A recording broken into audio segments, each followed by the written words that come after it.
আমরা যে সুন্নের কথা বলি, আসসালামু আলাইকুম, বিসমিল্লাহির রহমানির রহিম। আসলে একটা জিনিস, এই চন্দনের সৃষ্টি করেছে একমাত্র ডক্টর কর্নেল উলিয়াম। উনি 50 বছর চন্দনের বাসীর জন্য অনেক কিছু করেছে, অনেক খেদমত করেছে। এই খেদমতের প্রতিদান চন্দনের বাসী ওনাকে দিয়েছে।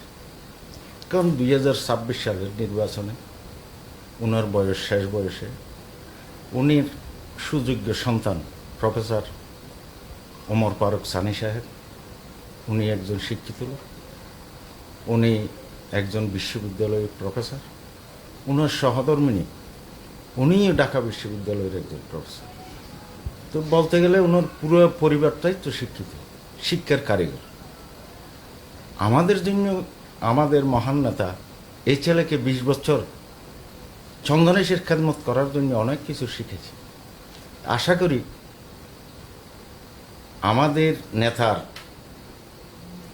এই বাগানটা ইনশাল্লাহ, আশা করি ওনার সুযোগ্য সন্তান ধরে রাখতে পারবেন।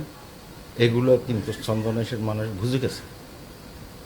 আমরা বিভিন্ন জায়গায় গেছি, সারা পাচ্ছি। ইনশাল্লাহ 90% ভোট, নীরব ভোটার যারা এবং শিক্ষিত যারা নাকি নতুন ভোটার এসে, ওই ভোটাররা ইনশাল্লাহ ওনাকেই ভোট দেবে। ইনশাল্লাহ 100%। ওনার বাপের যে কাজ, অসমাপ্ত কাজ যেগুলো চন্দনেশে আছে, ইনশাল্লাহ এগুলো নিয়ে সমাপ্ত করতে পারবেন।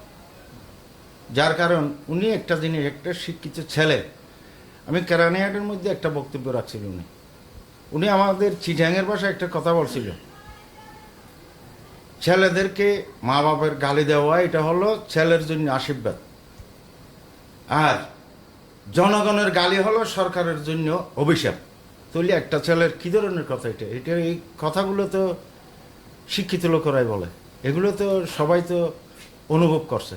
তা আশা করি ইনশাল্লাহ উনার অসমাপ্ত কাজগুলো ইনশাল্লাহ উনি সমাপ্ত করতে পারবেন। চন্দনেশের ভাগ্য উন্নয়নের জন্য উনি যথেষ্ট।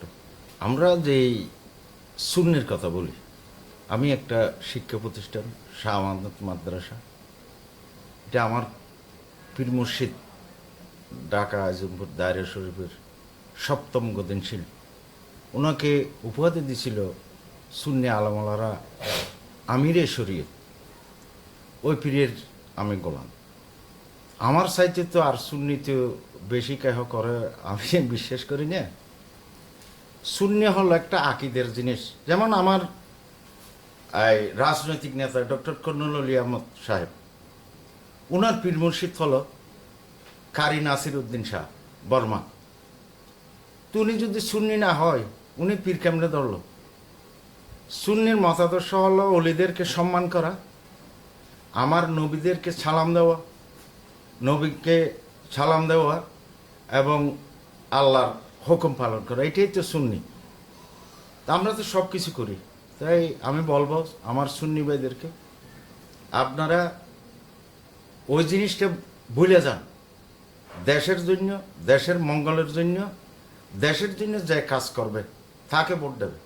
তাকে ভোট দিলে তো আর সুন্নি চলে যাবে না এই দেশ থেকে। সুন্নি তো থাকবেই, আমরা তো সুন্নি, আমার নেতাও সুন্নি, ওনার ছেলেও তো সুন্নি। ওই কথা না বলে আমরা আশা করি সুন্নি ভাইয়েরও আমার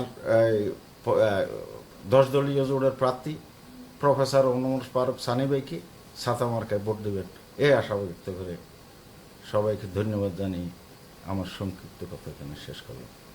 আসসালামু আলাইকুম।